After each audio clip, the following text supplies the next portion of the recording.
Racing just is started. We have tailwind break quickly at the start. Shadow Straps is running by Darila. Cardong Kaliwa Randa Dance.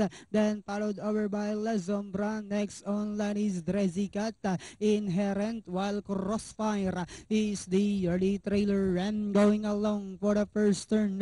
We have tailwind by Erlang Anyhapa. Followed closely by Shadow Straps in second. Dresicat in the middle portion. Randa Dance. Cardong Kaliwa is already outside. La Sombra Inherent while Crossfire is still racing in less. Half mile distance they travel. They have tailwind by about 3/4 of a length lead. About to throw the challenge now on the outside is Shadow Straps. Cardong Kaliwa comes next. Randa Dance. Then followed by Inherent Dresicat. And on the outside La Sombra while Crossfire is still racing in less. And on the far turn the lead now belongs to Shadow Straps.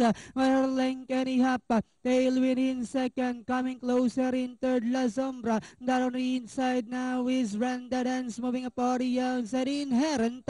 And as they swing for home, we have Shadow Straps by about 4 lengths.